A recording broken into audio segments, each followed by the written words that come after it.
नमो वरिहन्ताणं नमो सिद्धाणं नमो आयर्याणं नमो उवज्जायाणं नमो लोये सव्यसाहूणं मङ्गलं भगवान् वीरो मङ्गलं गौतमो गणी मङ्गलं कुन्द कुन्दाढ्यो जैन धर्मोऽस्तु मङ्गलम् सर्वमङ्गलमाङ्गल्यं सर्वकल्याणकारिकं प्रधानं सर्वधर्माणां जैनं जयतु शासनं जैनं जयतु शासनं निज स्वरूप को परम रस यामे भरो अपार बंधु परमानंद में समय सारे अविकार समय सारे अविकार। देवशास्त्र गुरु को बारंबार नमस्कार। पूज्य गुरुदेव जी के वचनामृत का स्वाध्याय कर रहे हैं अपन। पूज्य गुरुदेव जी के मुखारबिंद से झरे हुए अमृत वचन है जो शीतलता प्रदान करने वाले हैं, अपने वस्तु स्वरूप को दिखा के और उसमें अपनापन करके जीव अनुभव करे। ये शांति धारा बरसाने वाले, जो शांति धारा बोलते हैं ना, ये शांति धारा जीव के परिणामों में चलती है। तो ये शांति धारा वस्तु का पता चल के और उसमें अहम पना करके जो शांति आती है, वो शांति धारा बरसाने वाले पूज्य गुरुदेव जी के वचन लगातार 45 वर्ष तक ये अमृत वचन बहे। उसमें से कुछ कलेक्शन किए हुए हैं ये वचनामृत, उसका अपन स्वाध्याय कर रहे हैं। कल 251 नंबर का हुआ, आज 252 नंबर का।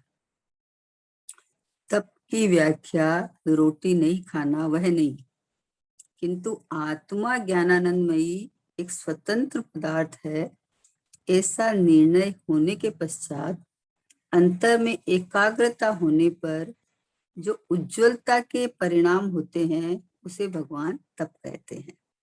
और उस काल जो विकल्प होते हैं उसे व्यवहार तप कहा जाता है। आत्मा की लीनता में विशेष उग्रता होती है, वह धर्म ध्यान एवं शुक्ल ध्यान रूप तप है। क्या कहा देखो, तप की व्याख्या रोटी नहीं खाना वह नहीं है। क्या समझे तप की व्याख्या कि अरे अभी 10 लक्षण महापर्व आ रहे हैं ना, ये तो तपों के पर्व है। तो तपों के पर्व है तो ये मतलब नियम व्रत कर लो, उपवास कर लो 10 दिन का, एकासन कर लो 10 दिन का, है ना। ये मतलब 10 लक्षण व्रत माने तप के दिन। तप के दिन मतलब उपवास व्रत कर लो, पाठ पूजा विधान कर लो। ये नहीं कहा है यहाँ। क्या कहा है, तप की व्याख्या रोटी नहीं खाना वह नहीं है, किंतु आत्मा ज्ञानानंद में एक स्वतंत्र पदार्थ है, ऐसा निर्णय होने के पश्चात अंतर में एकाग्रता होने पर जो उज्ज्वलता के परिणाम होते हैं उसे भगवान तप कहते हैं। क्या कहा, स्वरूप में प्रतिपन्न, स्वरूप में स्थिरता, स्वरूप में ठहरना, इसका नाम तप है। तो इस तप को, इसको तप को चलते कि अरे खाना नहीं खाना, ये छोड़ना, रस छोड़ के खाना है। भैया रस तो तू आत्मा का ले और पर पदार्थ में नहीं, मेरा नहीं, ये रस छोड़ दे तो वो सब छूट जाएगा। ये बाहर का जो छोड़ने का ये व्यवहार से जो तप का है ना, अंतरंग और बहिरंग तप का है, वो जिनवाणी में आया है, नहीं आया ऐसा नहीं। क्योंकि भैया तू जैसे खाना खाता है वैसे खाता रहेगा तो तुझे टाइम ही नहीं मिलता है। टाइम नहीं मिलता है तो तू कब अभ्यास करेगा, है। तो ये ऐसे 10 लक्षण महापर्व कहा है ना, है शाश्वत पर्व है ना ये। तो शाश्वत पर्व है तो इनका इन पर्व के दिनों में 10 दिन में तुम ज्यादा काम नहीं फैला के और एक जगह अपना खाना पानी कर ले जितना चाहिए उतना, और उसके बाद अपने स्वभाव के साथ अभ्यास कर, स्वभाव का सही निर्णय कर, ज्ञान कर, है। आत्मा ज्ञानानंद में एक स्वतंत्र पदार्थ है, ऐसा निर्णय कर तू, है। उसके पश्चात अंतर में एकाग्रता होने पर जो परिणाम उज्जवल होते हैं उसे भगवान तप कहते हैं। आहा, अपने स्वभाव में ठहरना, रुकना, यहाँ विश्राम करना और स्वतंत्रता दिखना है कि ओहो हो, एक जानने के अलावा दूसरा मेरा कोई कार्य ही नहीं है ही नहीं दूसरा कोई कार्य। जो शुभ राग आता है वो शुभ राग तो मंद राग है, मंद राग है तो उसको जान तो लिया, लेकिन ये राग में हूँ या परद्रव्य को छोड़ने ग्रहण करने वाला मैं हूँ, ये तो स्वरूप में है ही नहीं, है ना। स्वरूप में है ही नहीं। ये परिपाटी इसलिए चल गई है कि भैया तुम तेरे परिणामों की संभाल कर सकता है। तुम बोलता है मैं गायक हूँ, तुम मैं गायक हूँ, तो बाहर में कुछ भी मान लो आपको जो चाहिए वो चीज नहीं मिले तो आपके परिणाम बिगड़े नहीं है। इसलिए ये अभ्यास था, लेकिन इनको तप मान लिया, इनको धर्म मान लिया। जैसे आप मान लो रस छोड़ के खा रहे हैं तो कोई समय शरीर मतलब सब्जी वगैरह में नमक नहीं डला है, नहीं डला तो आप आकुल व्याकुल नहीं होगे। ये ऐसे नहीं कि अरे नमक नहीं डाला, नमक डालो, कोई टेस्ट ही नहीं आ रहा है। भैया टेस्ट तो ज्ञान का आता है, परद्रव्य का तो टेस्ट आता नहीं है किसी को, है। तो इसका अभ्यास के लिए ये चीज थी कि तुम्हें शरीर के प्रति जब स्वतंत्र परिणाम है ना, कि आत्मा ज्ञानानंदमयी एक स्वतंत्र पदार्थ है, ऐसा निर्णय होने के पश्चात, ऐसा निर्णय होता है पहले कि मैं तो आत्मा हूँ, मैं खाने पीने वाला हूँ ही नहीं, पहली बात है? तो खाने पीना जब परद्रव्य को ग्रहण त्याग शून्य तो शक्ति है मेरी, परद्रव्य को न आज तक मैंने ग्रहण किया न मैंने त्याग किया। जब ये स्वतंत्र पदार्थ पता चलता है तो अब परद्रव्य के प्रति आसक्ति खत्म हो जाती है। कितने मतलब ये कोई भी चीज है, शील बाढ़ नो राख, ब्रह्म भाव अंतर लखो, है। तो ये सब चीजें किस लिए आई कि आत्मा में स्वतंत्र पदार्थ अपना एक गायक भाव को देखे, तो ये देह पर पदार्थ दिखे, पर पदार्थ दिखे तो इसका कार्य मैं कर ही नहीं सकता। जब मैं कर ही नहीं सकता तो परिणामों में इतनी सरलता उज्जवलता आ जाती है कि भाई मैं तो ज्ञान और आनंद से भरा हुआ पवित्र पवित्र पदार्थ हूँ। तो मेरे में तो ये है ही नहीं, जड़ है ही नहीं कि किसको भूख लगी, कौन खावे, क्या करे। तो बोले लोग बोलते हैं खाते पीते जाते हैं और बोलते हैं कौन खावे कौन खावे। भाई ये जब तक ओदई की क्रिया है तब तक का ज्ञानी उसका ज्ञाता रहता है। आती अवश्य है, अपनी कमजोरी से ही आती है ना। लेकिन मैं खा सकता हूँ और मैं ये खाऊं और ये अच्छा है और ये खराब है, ये प्रवृत्ति तो परद्रव्य का होता तो है ज्ञान, ज्ञान हुआ ना, खट्टा का खट्टा ज्ञान हुआ। पर खट्टा अच्छा है, मुझे पसंद है, ये है वो है, उसका तुझे क्या लेना देना है ना। ज्ञानानंद स्वभावी है ना। आहा, प्रत्यक्ष प्रगट ये ज्ञान और आनंद का सागर भगवान आत्मा, ये मैं स्वतंत्र हूँ, ये मैं अपने से हूँ, मैं किसी की मेहरबानी से नहीं हूँ, कोई मुझे रख रखा है, ये ऐसा नहीं है। तो ये स्वरूप में टिकना रमना इसका नाम तप है। तो ये तप तो लोग भूल गए, अरे ये तो अभी होता नहीं है, अभी तो सम्यक दर्शन का ही ठिकाना नहीं है, तो कैसे, अभी तो बाही तप तो करो। तो बाही तप तो स्वभाव के साथ वाले हुए तब तो फिर भी व्यवहार नाम पाता है कि तुम्हारे परिणाम मंद हुए, परिणाम स्वभाव की तरफ के हुए। तो बाकी तो भैया देह आश्रित कर क्रिया आपको, मानत शिव मग चारी रे, आपा नहीं जाना तूने कैसा ज्ञान धारी रे। बोले देह आश्रित देह की क्रिया कर करके और अपने को मोक्ष मार्गी मान लेता है। इसलिए गुरुदेव श्री फरमाते हैं कि तप की व्याख्या तो रोटी नहीं खाना वह नहीं 10 दिन का उपवास करे, अच्छी बात है, नहीं करो ये बात तो है ही नहीं। देखो जिन शासन में ऐसा तो है नहीं कि भाई जिनवाणी की बात झूठी हो ही नहीं सकती है ना। लेकिन ये सब किस लिए था कि तू खाता है पीता है करता है तो तुम्हारे कितने दिन भर काम चलते हैं और फिर घर गृहस्थी के सब चलते रहते हैं, और ऐसा नियम व्रत लेके तुम बैठेगा बैठेगा तो तुम्हारा और कोई काम ही नहीं है, बस साधना करेगा, अपना मंदिर में बैठेगा, तत्व चर्चा करेगा, स्वाध्याय करेगा, यही सब करेगा। इसलिए ये सब थे, लेकिन ये तो इनको धर्म मान के बैठ गया, इसी भी लग गया होड़ा होड़, इसने इतने व्रत किए, मैं तो इतने व्रत करूं। कि अच्छा है, अगर मंद राग है, अगर स्वरूप के प्रति का आकर्षण है, स्वरूप के प्रति के महिमा आ रही है, तो अच्छी बात है। लेकिन धर्म कहाँ से आ गया? धर्म तो धर्मी के आश्रय से होता है। धर्म तो सबसे पहले भेद ज्ञान करने से होता है कि दो द्रव्य को भिन्न जानो, दोनों द्रव्य की अपना परिणमन भिन्न भिन्न है, तो मैं जीव हूँ, मेरा परिणमन तो जानना देखना है ना। और शरीर में जो क्रिया चलती है, वो शरीर की क्रिया शरीर के परमाणु का परिणमन है। ये स्वतंत्र भिन्नता जाने, तब जाके ये बात समझ में आ जावे। नहीं तो बिना एकड़े के बिंदी है, बिना एक का लगाए कितनी भी शून्य लगा दो आप कोई कीमत नहीं है। और अंदर आगे अंक लिख दो आप, एक दो जितने भी, फिर बिंदी लगाते आप, देखो मल्टीप्लाई हो जाएगा। तो इसलिए स्वभाव सन्मुख होके जो परिणति हुई, तो उसमें जो स्वरूप के प्रति का प्रतिपन्न चला, इसका नाम तप है। आहा,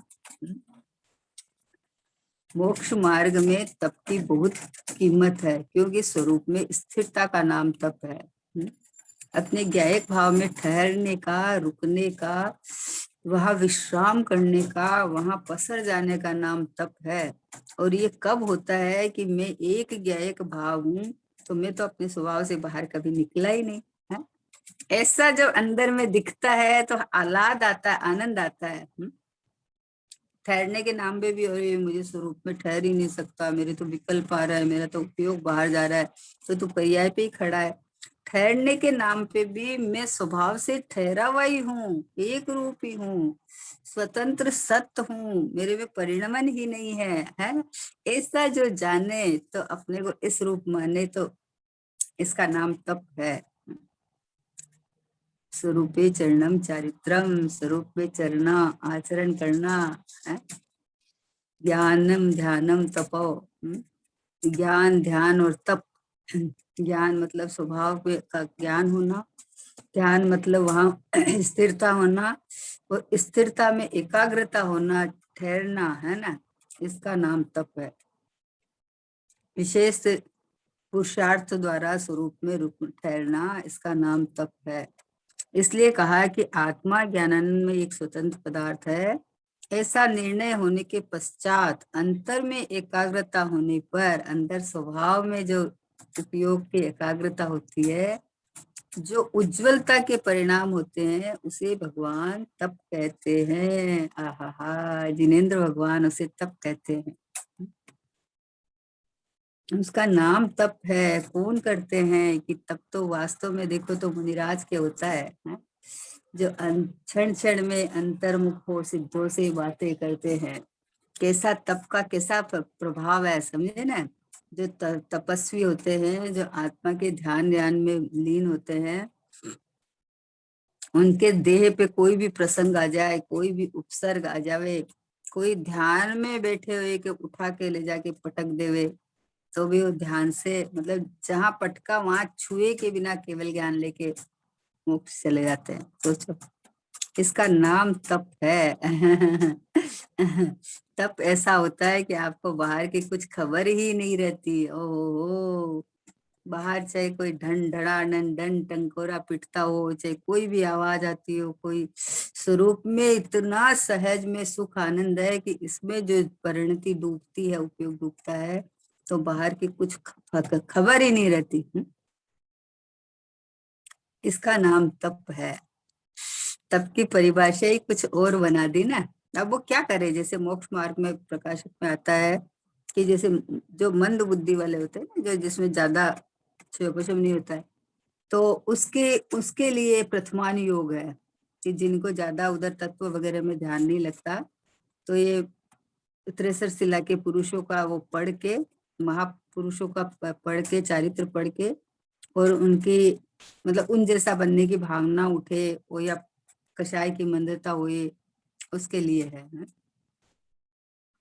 तो वैसे वैसे ही ये बाहर का जो तप की बात चली ना, तो भाई पाप प्रवृत्तियों से तो कम से कम छूटे हैं, पाप से तो छूटे। सारे दिन खाना पीना अनर्गल बाहर का, ये तो बोले 10 दिन नियम ले लो, बाहर का नहीं खाना है, एक टाइम खाना। तो बाहर का नहीं खाएगा, एक टाइम खाएगा, तो सब जने खाएंगे, तो आपका एक टाइम में काम खत्म हो गया।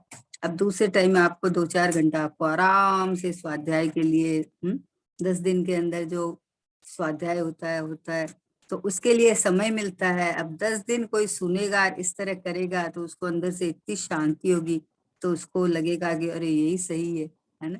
तो उसका अभ्यास हो जाएगा, कि तो अपने स्वभाव के लिए टाइम मिलेगा और बाहर अपना टाइम बिगाड़ेगा नहीं।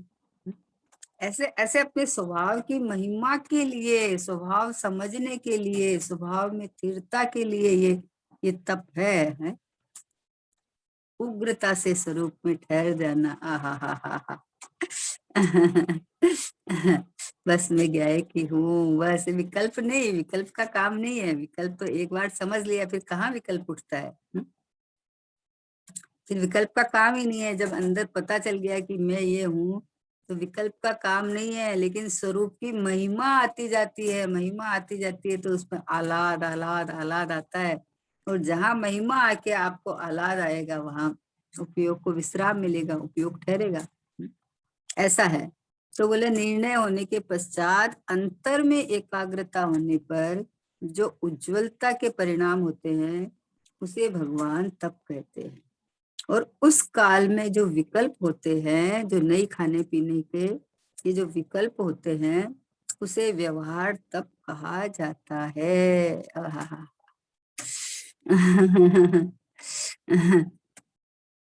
जो स्वरूप में ठहरता है, स्वरूप में आनंद लेता है, उसकी जिनेंद्र भगवान प्रशंसा करते हैं। और जो बाहर का तप करता है, उसका व्यवहार अंदर के साथ व्यवहार रहता है ना, तो इसका बाहर में देखो ये सब जुलूस निकाला जाता है, ये निकाला जाता है, पर किसके साथ? 10 दिन उपवास करके सोए रहे, पड़े रहे, ये करे, तो भैया ऐसा मार्ग नहीं है। अभ्यास करे तो आदत पड़ जाती है, शरीर को आदत पड़ जाती है, तो आप पाप से निवृत्त होते हैं और आप ज्यादा से ज्यादा समय अपने साथ बिताते हैं। तो ये इसके लिए तो बराबर है। इसलिए ये कहा है कि व्यवहार तब कब कहा जावे कि अंदर में ज्ञानानंदमय एक स्वतंत्र पदार्थ है, ऐसा निर्णय होने के पश्चात। क्या क्या क्या कहना है कि दो द्रव्य भिन्न भिन्न है, देह और मैं, दो भिन्न भिन्न है। अब जब ज्ञान हुआ, इधर इधर निर्णय हुआ, अपना ज्ञान हुआ कि मैं भिन्न हूँ, ये भिन्न हूँ, तब देह की क्रिया को पहले सबसे पहले अपना नहीं मानेगा ना। जो उपवास करना या भोजन करना, ये दोनों ही मेरा नहीं है। अब जो परिणाम निर्मल हुए ना इधर स्वतंत्र देख के, तो वो जो परिणाम की उज्जवलता हुई, उसको भगवान तप कहते हैं। जितना कषाय का अभाव होके जो आपका निर्मल परिणाम हुआ ना, उसको तप कहते हैं। वो स्वरूप की प्रति की एकाग्रता बढ़ाता है, वो अपने आत्मा के आनंद आनंद आनंद महिमा महिमा में लग जाता है। ऐसा तप की ये परिभाषा है। और इसके साथ जो उज्जवल परिणाम होते हैं, विकल्प होते हैं ना, जो उपवास करने के या त्याग करने के जो विकल्प होते हैं ना, वो शुभ भाव है। किसके साथ? कि पहले स्वतंत्र देखे, उसके बाद नहीं तो मिथ्यात्व का पोषण करता है। मैंने खाया और मैंने छोड़ा, तो तू खाने वाला छोड़ने वाला है कहाँ?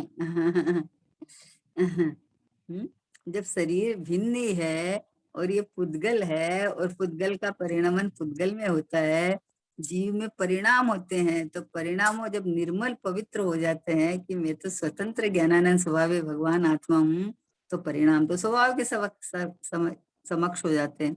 और जो चित्ते कच्चा से परिणाम होते हैं, उसके अंदर में एक अंकुश लग जाता है, समझे ना।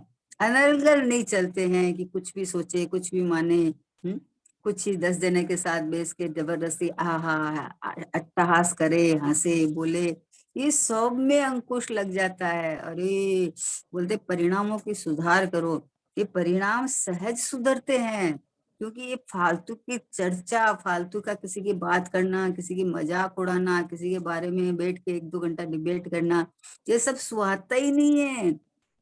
जब ये शरीर में नहीं हूं, मेरा नहीं हूं, तो इससे भिन्न परद्रव्य उसके बारे में सोच के मुझे क्या मिलेगा, क्या फायदा? क्योंकि परद्रव्य की आप कुछ करना कराना तो करते नहीं है, कर सकते नहीं है, तो उसके बारे में सोचना, ये तो जो निर्मल परिणाम हो जाता है। तो साधर्मी अपने साधर्मी है, तो उनको भी इस मार्ग में लगावे, उनको भी ये करे, तो ऐसे सरल परिणाम हो जाते हैं, है ना, ऐसे परिणाम हो जाते हैं। लेकिन इसको तप नहीं कह सकते अपन, ये नाम बाह्य तप में नाम पा जाता है, व्यवहार तप में नाम पा जाते हैं। तो कौन सा कि देह की क्रिया नहीं, जो ये परिणाम निर्मल हुए ना, उज्जवल परिणाम हुए ना, वो परिणाम हो जाते हैं। मैं भगवान आत्मा त्रिकाली में तो परिणाम में भी नहीं आता। एक बात ये स्वतंत्रता, और फिर जो ये परिणाम होते हैं ना, ये व्रत तप के जो अंदर वृत्ति पूर्वक व्रत तप के परिणाम होते हैं, तो बोले कि ये जो शुभ विकल्प है ना, शुभ विकल्प, तो ये व्यवहार तब कहे जाते हैं कि कब कि स्वतंत्रता, दो द्रव्य की स्वतंत्रता देखने के बाद जो स्वभाव सन्मुखता होके जो परिणाम निर्मल हुए, वो परिणामों के साथ ये जो बाहर के तप के परिणाम आते हैं, उनको व्यवहार से तप कहा जाता है। किसको? कि जो उज्जवल परिणाम हुए ना, उज्जवल परिणाम, वो परिणाम जो स्वरूप का प्रतिपन्न करके, स्वरूप के सन्मुख होके, मैं ज्ञाता दृष्टा भगवान आत्मा हूँ, ऐसे जो परिणाम हुए, वो परिणाम को तब कहा जाता है व्यवहार से। बाहर में अपने आप खाना पीना वगैरह छूट जाता है? बोले 6 दिन का, 7 दिन का रस छोड़, 6 रस होते ना, 7 की रस छोड़ के खाना चाहिए। कि क्यों खाना चाहिए रस छोड़ के? कि खाने वाला जब हुई नहीं, तो बोले भाई ऐसे संसार में ऐसे प्रसंग तो बनेंगे ही ना, कहीं जाना आना या घर में भी जैसे भी, तो इस तरह से कभी नहीं हो न, तो तुम्हें ऐसा अंदर से नहीं होगी कि अरे नहीं अच्छा लगता, नहीं खाएंगे, ये कुछ साधन ही नहीं है, ये तुम्हारे परिणाम उज्जवल रहेंगे, परिणाम बिगड़ेंगे नहीं तुम्हारे। क्योंकि अपने को खाने पीने वाला मानेगा ही नहीं ना, इस देह को अभ्यास हो जाता है, अभ्यास हो जाता है, तो समता के परिणाम आ जाते हैं, परिणामों में उज्जवलता आ जाती है। सहज सहज सहज दो द्रव्य की भिन्नता दिखती है। उसके बाद मेरा काम तो मात्र जानना है, तो जानना जानना रह जाता है, और बाकी परिणाम है, तो परिणाम खाने पीना, ये खाऊं, ये खाने से शरीर मतलब मैं फिट रहूंगा, फिट रहूंगा तो मैं साधना कर सकूंगा। तो बोले तू सहज जो परिणाम, शांत परिणाम रहे ना, उससे फिट रह के साधना हो सकती है, समता वाले परिणाम से। साधना किससे हो सकती है? कि अंदर आकुलता चले तो साधना हो सकती है क्या? कि मन ही नहीं लगेगा तुम्हारा। तो अंदर जो दो द्रव्य की भेद ज्ञान पूर्वक अपने में अपनापन करके जो समता भाव आती है, जो स्वतंत्रता दिखती है, तो वो जो समता भाव आती है, वो साधना कराती है। वो है? अपने स्वभाव में टिके रहने में साधन होती है वो। हा हा, समता भाव किसको कहा? सर्व जीव छे सिद्ध समझो, समझे थे था, सर्व जीव छे सिद्ध सम, सब में एक से भाव, सब में एक से भाव, कोई बड़ा नहीं, कोई छोटा नहीं, कोई रागी नहीं, कोई तपस्वी नहीं है। अरे तप की महिमा तो आती है, तप की महिमा तो आती है कि देखो शरीर के प्रति का लक्ष्य देखो कैसे चला जाता है, कैसे हट जाता है। बाहुबली भगवान 1 साल तक खड़े रहे, 1 साल तक खड़े रहे ना। तो अभी अभी देखो कि मतलब खड़े रहे, मतलब पूरा शुद्धोपयोग होता तो केवल ज्ञान तो अंतर मुहूर्त में हो जाता है, लेकिन फिर भी इस देह की पृथकता और अपने स्वभाव की महिमा में साल भर पूरे खड़े रहे। कल मैंने पढ़ा था कि ये केस केस इतने बढ़ गए कि इसके अंदर में ये जो पक्षी वगैरह सब आके अपना घोंसला बना लिया, अपना और बना लिया, फिर भी वो अडिग खड़े रहे। तो इसका कारण क्या है? कि उसका कारण यही है कि दो द्रव्य की भिन्नता भाषित हो जाती है, तो स्वभाव के सन्मुखता, स्वभाव की महिमा में इतना सुख और आनंद भाषित होता है कि शरीर की तरफ का लक्ष्य छूट जाता है, शरीर की तरफ का लक्ष्य छूट जाता है। तो ये तो देखो, इसका नाम तप है, इसका नाम प्रतिपन्न है। और शरीर की तरफ लक्ष्य करके ये छोड़ा, ये खाया है। तो ये तो भैया तुम तो परद्रव्य को पहले तो अपना मानते हो, फिर उसको भोग वाला मानते हो। तो पर लक्ष्य पूर्वक जो कार्य होता है वो तो मिथ्यात्व है। और मिथ्यात्व तुम तप भी कर रहा है तो उससे तुम्हारा एक भी संसार का भाव कम नहीं होगा। और सम्यक दृष्टि जीव मान लो अवृत्ति भी है, लेकिन उसको आत्मज्ञान हो गया है कि मैं आत्मा हूँ, और बाहर के व्रत नहीं भी आए हैं। ऐसे तो आते ही है, कैसे आते हैं कि हम जिसको तप मानते हैं उसकी नहीं, लेकिन उसको तो अंदर में जो ठहरना होता है, जो आनंद आता है, जो सब समय में एक जो परिणति बन गई है, जो एक बीतराग परिणति जो एक कषाय के स्वभाव पूर्वक बन गई है, वो सब समय में पर से भिन्न और स्वभाव से भिन्न का ज्ञान प्रतिपन्न कराती रहती है परिणति। तो ऐसा वस्तु स्वरूप ऐसा है ना। बाही तप करके और अपने को मोक्ष मार के मान लिया, पर ये तो मुनिव्रत धार अनंत बार ग्रीविक उपजायो, पे निज आत्म ज्ञान विना सुखलेश न पायो। क्यों कहा, ये क्यों आया ऐसा है? तो इसका मतलब कि हम ये सब करें नहीं क्या? बोला कौन करे, पहले विचार कर। पहले स्वतंत्रता की घोषणा की है इसमें, है कि तप की व्याख्या रोटी नहीं खाना वह नहीं, सबसे पहले ये कहा है। ये तो तप इसको ही मानते हैं। अरे अभी तो श्वेतांबरों में चालू है, एक एक महीने का, 6 महीने का उपवास है। अभी आ रहा 25 दिन का, एक छोटे से बच्चे ने उपवास 25 दिन का उपवास हुआ है। तो इसमें कोई हमें कोई विरोध थोड़ी है? अच्छी बात है। लेकिन पहले स्वतंत्रता, पहले भेद ज्ञान तो करे दो द्रव्य का, कि मैं परद्रव्य को छोड़ या ग्रहण कर सकता हूँ क्या? अपने को खाने वाला और अपने को उसका त्याग करने वाला पहले तो परद्रव्य का कर्ता भोक्ता मानता है, तो मिथ्यात्व है ना। तो मिथ्यात्व के कारण संसार चल रहा है। संसार किसके कारण चल रहा है? कि मिथ्यात्व के कारण चल रहा है संसार। दो द्रव्य में एकता मान रखी है, दे ही मैं हूँ। तो या तो इसको पुष्टि करने के लिए उसको खिलाता पिलाता रहे सारा, और या फिर अब सुखाने के लिए वो तप वगैरह करता है।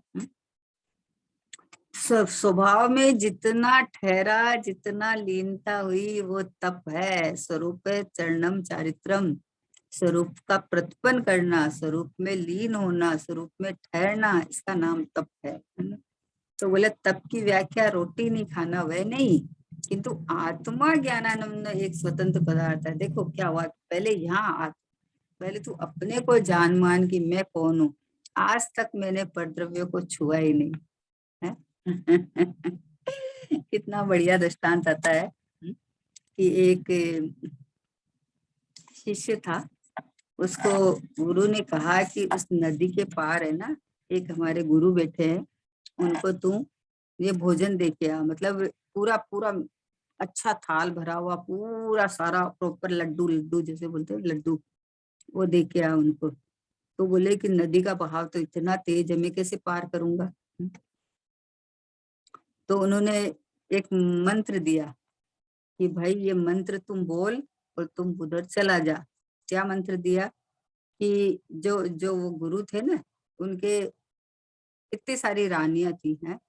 तो बोले कि मैं, मतलब अगर मेरे नाम को लेके बोलना, या फिर बोलो त्रिखंडी श्री कृष्ण सोचो कि वो बाल ब्रह्मचारी, मतलब ब्रह्मचारी हो, तो मुझे रास्ता दे देना है। तो बोले अरे इतनी सारी रानियां और बोले ब्रह्मचारी बोलते हो? तो बोले कि तुम जाके बोलना तो रास्ता दे देंगे। तो वो जाके वैसे बोला तो नदी ने रास्ता दे दिया, चला गया। अब वो वहां ले जाके और अपने गुरु के पास गया, और वहां बैठ के और उनको अच्छे से भोजन करा के गया, जो 56 भोग वो लेके गया था, सब अच्छे से भोजन। बोला वापस जाते रास्ता किसे मिलेगा? तो बोले कि जाके बोलना कि अगर हमारे गुरु ने मतलब तप किया हो, उपवास किया हो, या मतलब कुछ भी नहीं खाया हो, तो रास्ता दे देना। मतलब जैसे वो बाल ब्रह्मचारी, और ये मतलब इस परफेक्ट शब्द नहीं याद आ रहा है मेरे को, कि मतलब उपवासी है, कितने दिन के उपवासी है, और वो ब्रह्मचारी बोलो। अब ये बात कहाँ बैठती है कि जिसके इतनी रानियां वो ब्रह्मचारी गए, और जो अब भी मैं इतना खाना खिला के आता हूँ तो बोले उसको व्रती कहे, तो कैसे बैठता है? लेकिन वो आया, ऐसे बोला तो रास्ता दे दिया। तो इसका क्या मतलब है कि तू जिसको भोग बोलता है, तू जिसको खाना बोलता है, वो खाना है ही नहीं। जिसने अंदर से स्वीकार कर लिया है कि मैंने आज तक एक परमाणु को नहीं छुआ, मैं तो ज्ञानानंद स्वभावी भगवान आत्मा हूँ, आज तक मैंने एक परमाणु को नहीं छुआ, जिसने ये स्वीकार कर लिया वो वास्तव में उपवासी है, वो उपवासी है। वो उपवासी है। तो उन्होंने देखो इतना, हमने तो इतना भोजन कराया, अभी इतना खाना खाया, भैया वो अपने को अकर्ता अभोक्ता मानते थे, वो अपने को तो ज्ञानानंद स्वभावी स्वतंत्र जीव आत्मा मानते हैं ना। तो जिस समय में ये खाने का उदिक भाव हुआ, वो उदिक भाव से न्यारा हूँ। और जो ब्रह्म स्वरूपी भगवान आत्मा अपने को जानते मानते हैं, और जो शादी ब्याह है वो तो ये राग का कार्य है, राग से भिन्न जिसने अपना परमात्मा वालता है, वो तो ब्रह्मचारी है, वो तो है ना। तो ये जो पहले से पहले स्वतंत्र मैं हूँ उसको स्वीकार कर, स्वतंत्रता जब तक स्वीकार नहीं करेगा, सत्स्वरूपी भगवान आत्मा मैं हूँ ऐसा स्वीकार नहीं करेगा, तो बाहरी क्रियाओं में उलझा रहेगा। इसका मतलब ये नहीं लेना है कि मतलब जैसे 10 लक्षण जी आ रहे हैं तो फिर क्या फायदा, हम तो खूब खाएंगे पिएंगे मौज करेंगे।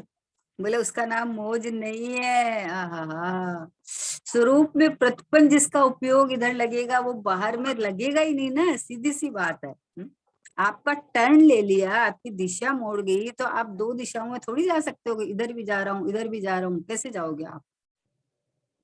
देखो सुबह से लेके 10 बजे तक तो मान लो सब आपके भगवान के पास बैठे हैं, आप शांति से अपना अपना चिंतन मनन कर रहे हैं। फिर महिमा आई तो भगवान की भक्ति पूजन कर ली, फिर तत्व चिंतन करके जो स्वाध्याय चला, स्वाध्याय तो आपको टाइम ही नहीं है।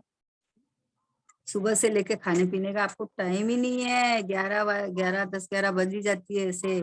उसके बाद में आपको थोड़ी शीतलता होए तो आप शरीर से मतलब ये हो जाए है।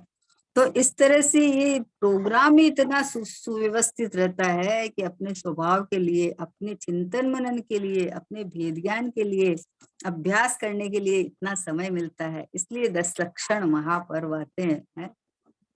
ये 10 दिन के अंदर अपने उपयोग को इतनी शांतता मिलती है, इतनी शांतता मिलती है कि क्योंकि निवृत्ति ले लेता है ना, बाहर का कोई अलग से काम नहीं बढ़ाता है, बाजार बाजार का कोई काम नहीं करता है ना, संयम से रहता है, तो संयम से रहता है, तो इतनी निवृत्ति मिल जाती है कि अपने स्वभाव के साथ रहने का इसको समय मिलता है। और 10 दिन में ऐसा अभ्यास हो जाता है कि इतना अच्छा लगने लगता है कि जीवन होए तो ऐसा ही हो। 10 दिन का अभ्यास इसलिए होता है कि आज जीवन तेरा ऐसा ही जीवन हो जाए। इसलिए ये सारी चीज आई है जिनवाणी में। आचार्यों ने, भावलिंगी संतों ने अगर कोई बात लिखी है तो उसका प्रयोजन क्या वो हमको समझना पड़ेगा। प्रयोजन तो एक आत्मज्ञान ध्यान का है और कोई प्रयोजन नहीं है। जीव को प्रयोजन तो एक सुख का और कल्याण का है ना। तो कल्याण तो आत्मा के आश्रय होता है, पर के आश्रय से तो होता नहीं है। पर को छोड़ूं और पर को ग्रहण करूं, उससे तो कुछ होता नहीं है। अब शरीर के ऊपर मान लो ये साड़ी डाल रखी है, ये परिग्रह, और ये साड़ी को छोड़ दिया अपरिग्रह, ऐसे थोड़ी होता है, ऐसे नहीं होता है। अरे इस साड़ी से देह से और साड़ी से भिन्न जो एक परमात्मा मैं हूँ, इसको भली प्रकार ग्रहण करना, ये मेरा सर्व प्रकार से अपने स्वभाव को ग्रहण करना, ये परिग्रह चारों बाजू से। वो जो परद्रव्य के प्रति जो राग होता था, उस राग का त्याग हो गया। चारों बाजू से स्वभाव को ग्रहण किया तो उपयोग ने यहाँ विश्राम लिया, तो बाहर उपयोग नहीं जावे तो बाहर का त्याग हो गया। समझे ना, एक ग्रहण त्याग, अपने स्वभाव का ग्रहण और परद्रव्य का त्याग, यानी परद्रव्य जनित परिणामों का त्याग हो जाता है। वस्तु की व्यवस्था अच्छे से समझे तब तो आनंद आए ना, है। नहीं तो बेचारा सुबह से लेकर, और इसको हाथ नहीं लगाना, इसको ये नहीं करना, इसको ये नहीं करना है, उसमें लग जाता है बस। भैया स्वभाव में लग जाओ तो तुम्हारे परिणामों में जितनी शुचिता, जितनी पवित्रता आती जाएगी, उतना अपने आप बाहर से जो पाप रूपी कार्य होते थे वो छूटते जाते हैं। सहज छूटते जाते हैं। ऐसा ऐसा ऐसा नहीं है कि जो भगवान आत्मा करे और बाहर में अनर्गल प्रवृत्ति चले। अगर ऐसा है तो सही नहीं है, क्योंकि ये तो सब सुमेल है। ऐसा ऐसा सही नहीं है। ऐसा अपने को देखना चाहिए, टटोलना चाहिए। लेकिन यहाँ तो ये बात चल रही है कि दो द्रव्य की स्वतंत्रता पहले जानो, अब दो में से मैं कौन हूँ ये जानू। अब जब मैं जीव द्रव्य हूँ तो जीव द्रव्य की कितना डिपार्टमेंट, जानना देखना मेरा काम है। तो अब जानन देखन भाव रूप तो मैं सदैव रहता हूँ, लेकिन करने कराने का मेरा है ही नहीं कुछ भी है। तो जब देह को पर द्रव्य मान लिया तो पर द्रव्य की क्रिया मैं करता हूँ या इसको करने से मुझे लाभ हो जाएगा, ये बात ही खत्म हो गई।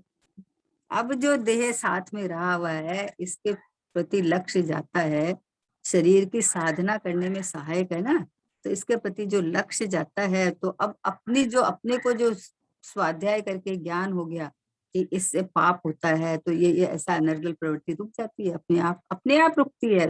कुछ भी नहीं रोकना पड़ता, कुछ भी नहीं करना पड़ता है।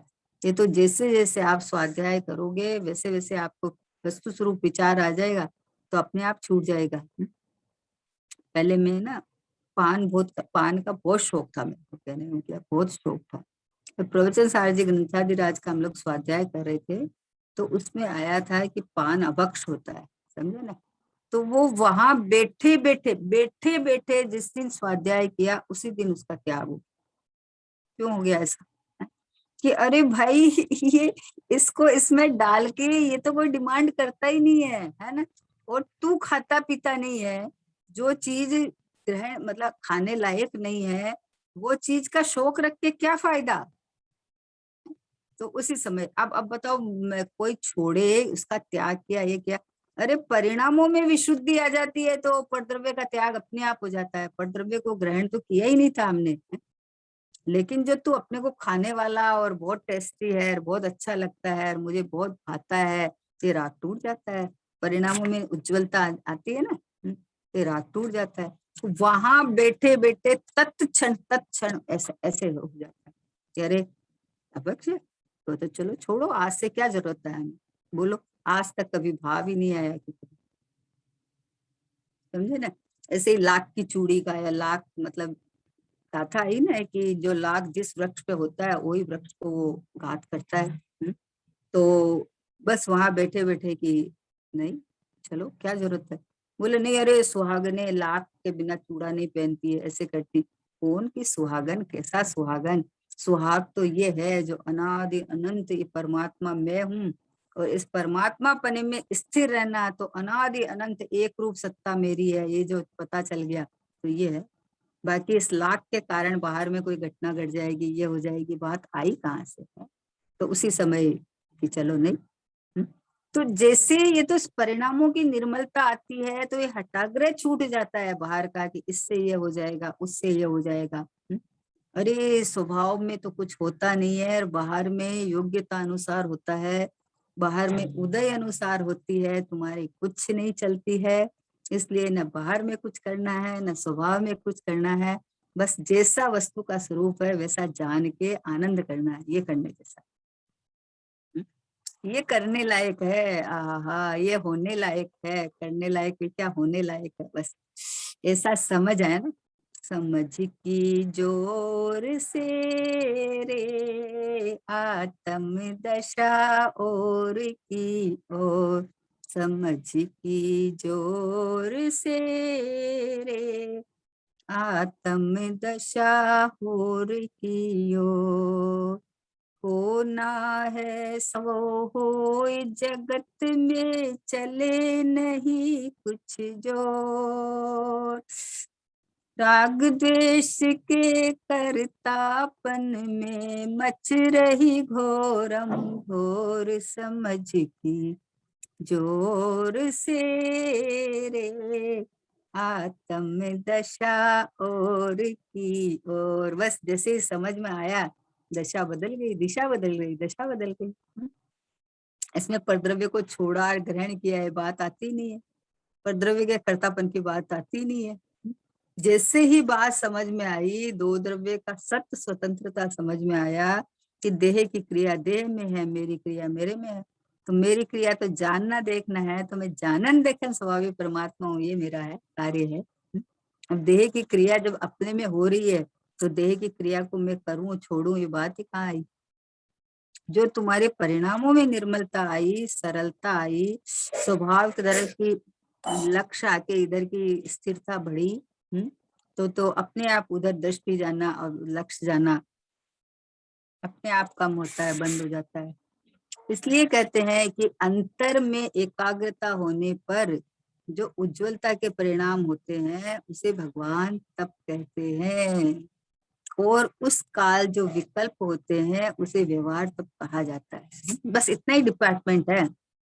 जो अंदर में स्वरूप में जितनी स्थिरता होके जो आनंद सुख आया, शुद्धता हुई, उतना निश्चय तप, और जो बाहर में जो शुभ भाव रहते हैं उसके साथ वाले व्यवहार तप कहा जाते हैं उसको, है?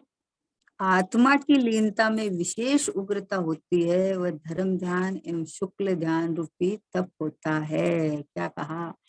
आत्मा की जो लीनता हुई, जो धर्म ध्यान प्रकट हुआ, और उसके बाद विशेष लीनता होती है, तो उसको तप कहते हैं, शुक्ल ध्यान रूपी तप कहते हैं। शुरुआत इस सम्यक दर्शन के साथ होती है। दो द्रव्य की भिन्नता, स्वतंत्रता पता चले तब तो मोक्ष मार्ग की शुरुआत होती है, उसके पहले तो शुरुआत ही नहीं होती है। उसके पहले तो सब किए, अगर करने का अभिमान नहीं हो और सरल भाव हो तो ये मंद राग के कारण से पुण्य तो बन सकता है, लेकिन धर्म नहीं है भैया। स्वरूपे चरणम चारित्रम, स्वरूप में आचरण करना, स्वरूप में ठहरना, रमना, जमना, उसका नाम तप है, उसका नाम चारित्र है। अब ये इसका बाहर से कठिन लगता है कि अरे कैसे रमे कैसे रमे। तो भाई तू देख ना कि मैं आज तक बाहर निकला ही नहीं, आज तक मैंने अपना स्वरूप छोड़ा ही नहीं। मैं तो अपने स्वरूप में ही रमा जमा हूँ, मैं तो त्रिकाली ध्रुव भगवान आत्मा हूँ, है ना। ऐसा देखते ही अपने को इस रूप देखेगा तो रमा जमा ही दिखेगा, अपने को दिखेगा ही नहीं कि मैं अपने स्वरूप को छोड़ के कभी बाहर निकला। सरल विधि है, विधि को अच्छे से समझ में आए ना तो अपने को बहुत सरल है, बहुत सरल है। और ये स्वरूप में रमना जमना कितना कठिन है, पर सरल करना कठिन क्यों कर रहा है कि मैं आज तक अपने स्वरूप से निकला ही नहीं, मैं आज तक बाहर गया ही नहीं। ये रागादिक भाव है, आश्रव तत्व है, मैं ये हूं ही नहीं। तो जब ये स्वरूप में से बाहर निकला ही नहीं, मैं तो अपने स्वभाव में ही टिका हुआ हूँ, ऐसा जब लक्ष्यगत होता है तो इधर अपना अपना स्वरूप जो आनंद ज्ञानानंद स्वभावी है अनुभव में आता है, अनुभव में आता है, तो अतीन्द्रिय आनंद जो प्रकट होता है तो उसके बल से यहाँ ठहरता जाता है। कितना सरल है बताओ। अपने घर में रहना सरल है कि बाहर रखड़ना सरल है? बाहर रखड़ना तो कठिन है भाई, मुझे सारी चीज देखनी पड़ेगी बाहर में। और अंदर स्वरूप पे तो हुई में जाना क्या, कोई अपने घर में बैठे तो घर में बैठना तो सरल ही है ना, बाहर निकलो तो धूप है, बरसात है, पैसे चाहिए और साधन चाहिए, क्या क्या चाहिए। और शरीर की स्वस्थता होए तब, मान लो शरीर का टांग टूट जाए, नहीं जाया जाए तो जाओ बाहर। तो कितना सारी अपेक्षाएं, और स्वभाव में कि मैं तो टिका हुआ ही हूँ, मैं तो रुका हुआ ही हूँ, मैं तो मैं ही हूं ना, मैं अपना स्वभाव को छोड़ के कभी बाहर निकला ही नहीं। ये कितना सहज सहज है। सतगुरु कहे सहज का धंधा, वाद विवाद करे जो अंधा। इसलिए कितनी बढ़िया तप की परिभाषा आई है? कि पहले दो द्रव्य की स्वतंत्रता जानो, उसके बाद में निर्णय होने के पश्चात स्वरूप में एकाग्रता होके जो उज्जवल परिणाम होते हैं उसको भगवान ने तप कहा है। इसको जो आपके शुद्धोपयोग रूप जो परिणाम हुए ना, जो वीतरागी परिणाम हुए, स्वभाव का आनंद आनंद लेते हुए जो परिणाम हुए उसको भगवान ने तप कहा है। उसके उसके साथ में जो आपके परिणामों में जो सरलता उज्जवलता आई ना, जो विकल्प हुए ना, जो इस जाति के, तो विकल्प आए तो उनको व्यवहार से सब कहा है। दुल्ला हो तो बराती कहलावे, दुल्ला ही नहीं हो तो बराती किसके, बताओ बारात किसकी, भीड़ है वो तो। और जब दुल्ले के साथ में कोई नाई जावे तो उसका भी स्वागत होता है कि अरे जवाई सा के साथ, जवाई सा के साथ है। तो ऐसे भैया जो अंदर में स्वरूप में प्रतिपन्न चलता है, इसके साथ में जो शुभ परिणाम होते हैं उनको भी तब कह दिया जाता है। तो बोले कि उस काल में जो विकल्प होते हैं उसे व्यवहार तप कहा जाता है। आत्मा की लीनता में विशेष उग्रता होती है, वह धर्म ध्यान एवं शुक्ल ध्यान का तप है। तप के क्या परिभाषा है, बोलो कि स्वरूप के सन्मुख होके जो परिणति ठहरी और उस परिणति में जो अतीन्द्रिय आनंद हुआ, तो उस आनंद ने स्वरूप का निर्णय करा कि स्वरूप की प्रति के तो तुम्हें झुकाव, जो अंदर में ठहरना, जो विधि तुम्हें आ गई, ये इसका नाम कला है, इसका नाम तप है। एक बार जिसको ये कला आ जाती है ना, कलाबाज बन जाता है। देखो मुनिराज क्षण क्षण में अंतर्मुख हो सिद्धों से बातें करते हैं। आहार लेते लेते कितनी बार अंदर में डुबकी लगा देते हैं, कलाबाज हो गए। तो ये स्वरूप का जो रस रस जो झरता है ना अंदर, आनंद आनंद आनंद आनंद रस झरता है, वो रस में भीगे भीगे परिणति आनंद लेती रहती है, ठहरती रहती है। इसमें कोई कठिनाई नहीं। कैसे कठिनाई लगती है, अरे मुनिराज ऐसे उपसर्ग के काल में कैसे टिक सकते हैं, कि भैया टिक सकते हैं ना। वो जहाँ टिके वहां आनंद सुख का झरना झर रहा है, तो वहां उनको क्या दिक्कत है बताओ। कहीं बाढ़ आ रही हो और आप इतने सुरक्षित स्थान पे खड़े हो कि जहाँ पानी छू ही नहीं सकता आपको, तो आपको उस बाढ़ से क्या दिक्कत है बताओ। कोई दिक्कत है? कोई दिक्कत नहीं है। बोले आई है तो निकल जाएगी, लेकिन मेरे को तो कोई छू नहीं सकता, स्पर्श नहीं कर सकता है? तो आप कितने निश्चिंत होकर रहते हो है? तो उसी तरह से वो तो मुनिराज तो स्वरूप में स्थिर है, तो स्वरूप में आनंद कर रहे हैं, स्वरूप में इतना आनंद सुख है, तो उनको बाहर का कुछ खबर ही नहीं पड़ता है। तो उनको क्या दिक्कत था उपसर्ग आए हो रहे। अरे उपसर्ग के काल में ऐसी स्थिरता, अरे स्वभाव में आनंद आ रहा है, यहाँ टिके हुए हैं, आनंद में झूल रहे हैं, आनंद शीतलता में बैठे हैं, तो वो स्थिरता क्यों नहीं रहेगी बताओ। रहेगी ना। बाहर भट्टी जैसा लगता है, कौन झांके गर्मी के टाइम में। खिड़की नहीं खोलते हैं लोग, अरे बाहर की हवा तो आने दो। बोले गर्म हवा आती है, गर्म हवा आती है, इसलिए गर्म हवा से बचने के लिए खिड़की बंद कर लेते हैं। खिड़की तो हवा के लिए ही होती है, तो गर्म हवा आ रही है। वैसे मुनिराज उपसर्ग के काल में अपना उपयोग को स्थिर करके उपयोग आत्मा में डुबो लेते हैं, है ना। और ये इंद्रियों वाली खिड़कियां बंद हो जाती है? अपने आप हो जाती है, उस कुछ नहीं करना पड़ता है। तो जब उपसर्ग, हमको उपसर्ग दिखता है, वो तो अपने स्वरूप में रमणता कर रहे हैं, आनंद के भोगी है, नित्य नित्य आनंद भोगी है मुनिराज। हाँ, कैसे क्या महिमा करे मुनिराज को। संत साधु बन के विचरूं, वह घड़ी कब आएगी, चल पड़ूं मैं मोक्ष पथ में, वह घड़ी कब आएगी। हाथ में पीछी कमंडल, ध्यान आत्म राम का। हाथ में पीछी कमंडल, ध्यान आत्म राम का। छोड़ कर घर बार दीक्षा, की घड़ी अब आएगी। आहा, अंदर से ऐसा लगता है अब आएगी, कब क्या आएगी, अब आएगी। जो अंदर जिसको भाने लगा, सुहाने लगा, अपना ज्ञायक भाव जिसको अच्छा लगने लगा कि ये मैं हूँ, तो उसके अरे आएगी, अभी आएगी। अभी मतलब क्या है कि आने ही वाली है। क्या है? आने ही वाली है। जैसे कोई रवाना हो गया है, तो अभी बोले कि वो कब पहुंचेगा, अरे भाई साहब पहुंच ही जाएंगे ना, पहुंच जाएंगे। अभी पहुंच जाएंगे। देखो जो निकल पड़े हैं, तो चल पड़े हैं, जो चल पड़े हैं मोक्ष पंथ में, वह घड़ी अब आएगी, आ जाएगी। मैं तो परिपूर्ण हूँ। ऐसे मुनिवर देखे वन में, जाके राग द्वेष नहीं तन में। जैसे महामुनिवर वन में देखे कि ये यहाँ विश्राम करते हैं, वो तो छोड़ के चल दिए ये घर बार, ये कुटुंब परिवार ये सब है, लेकिन वो तो आत्मा में विश्राम करते हैं, वो तो अपने में रहते हैं, अपने में टिके हैं। आहा, जंगल में बाघ सिंह कुछ भी आ जाओ, उनको क्यों निर्भय होते हैं? निर्भय ज्ञान गुफा में रहते, शिव मार्ग दर्शाए सभी को। निर्भय ज्ञान गुफा में रहते, जंगल में मुनिराज हो, मंगल स्वरूप निज जाते। क्या स्वरूप है ये, क्या महिमा है, इतना उत्कृष्ट मैं हूँ, मैं ऐसा अपने स्वरूप स्वभाव की ऐसी महिमा आवे और स्वभाव के अंदर उपयोग नहीं जमे रमे, ऐसा कैसे हो सकता है बताओ? ऐसा कैसे हो सकता है?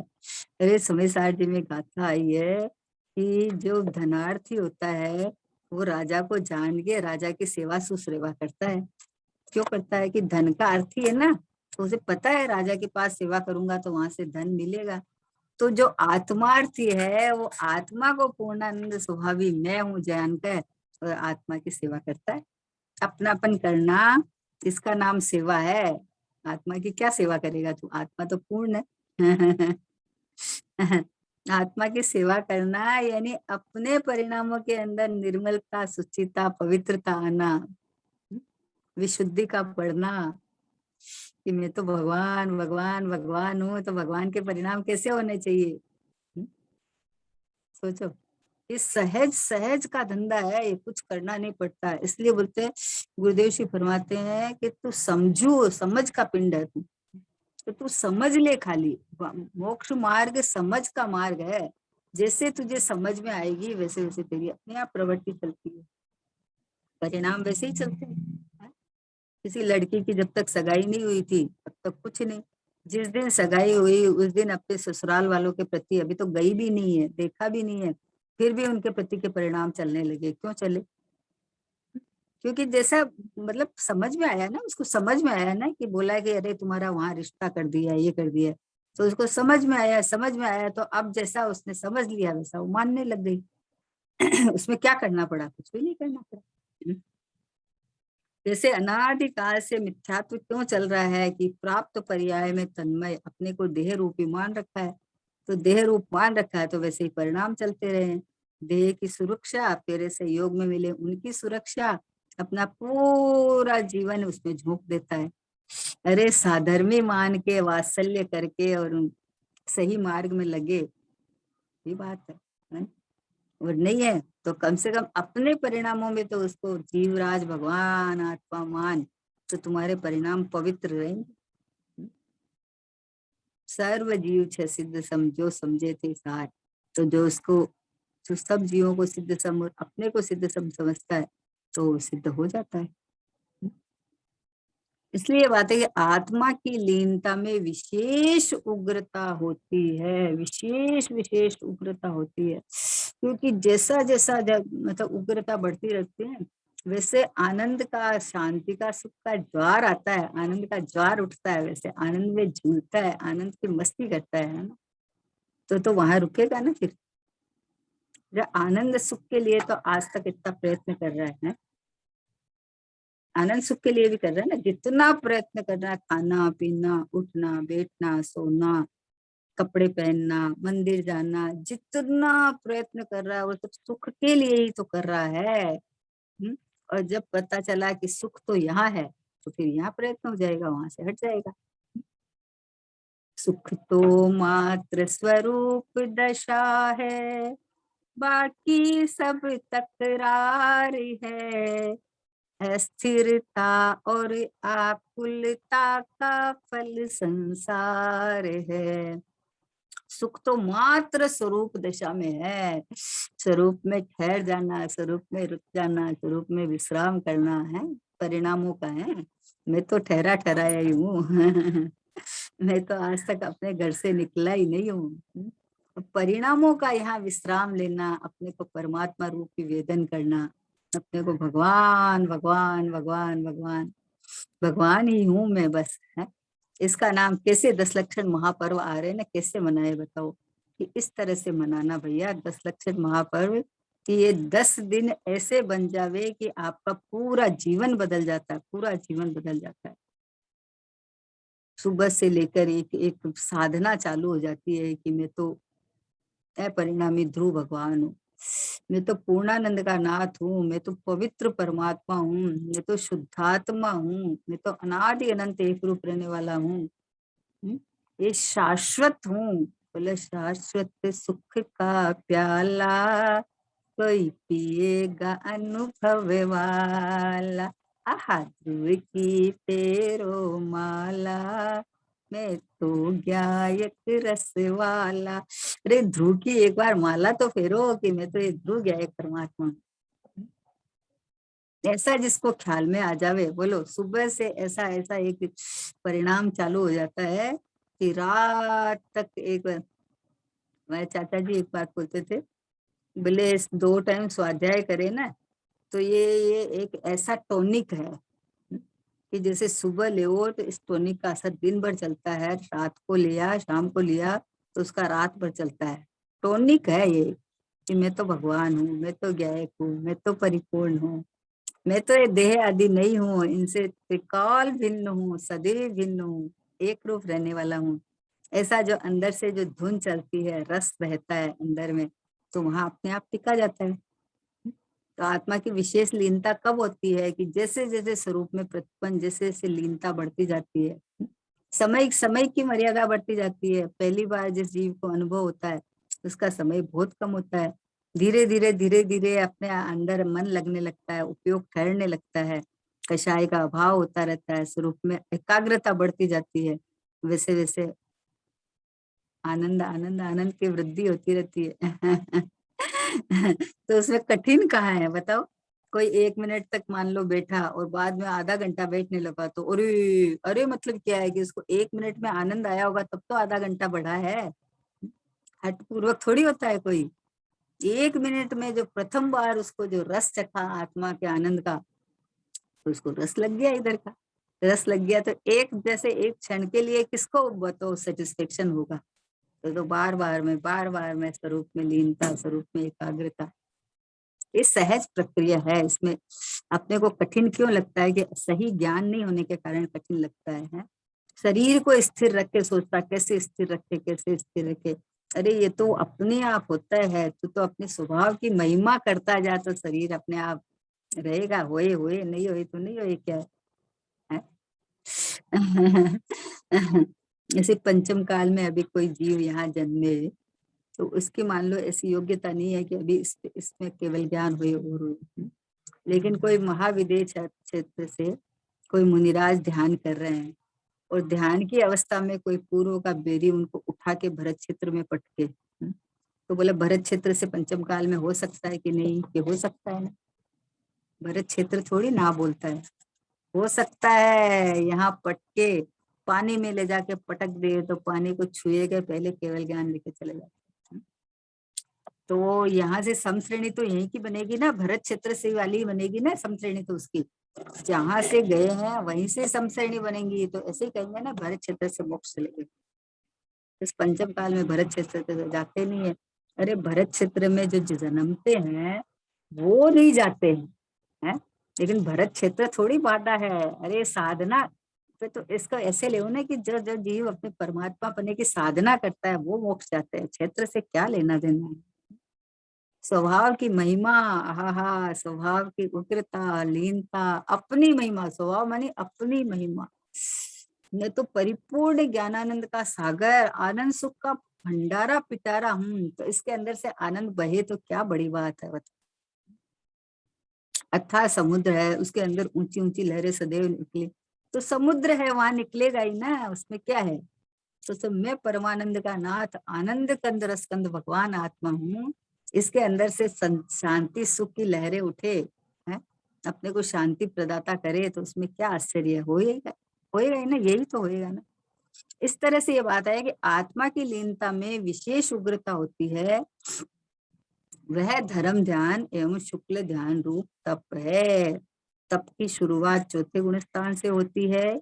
इस स्वरूप को जो जाने तो वो जितने समय जितने काल के लिए अपने रहा वो स्वरूप का पतन, और जैसे जैसे अंदर में एकाग्रता बढ़ती जावे वैसे वैसे बाहर में कषाय का भाव होते जावे, वैसे वैसे शरीर में लीनता, इसका नाम तप है।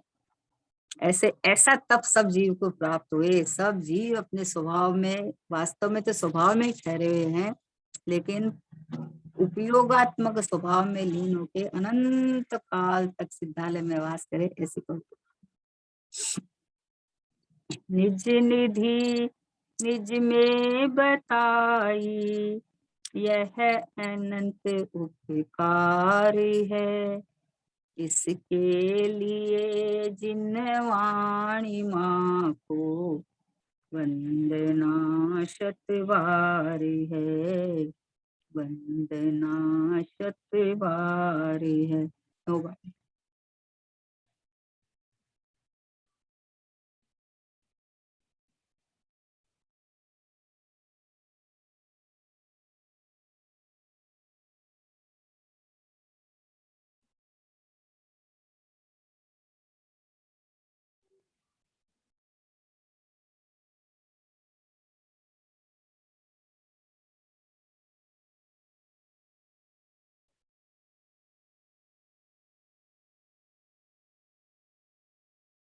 द्वादशांग जिनवाणी माता की जय हो।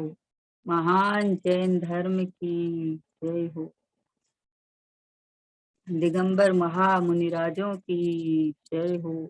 परम परम उपकारी श्री सतगुरु देव की जय हो। निज कारण परमात्मा जो आत्मद्रव्य की जय हो, जय हो।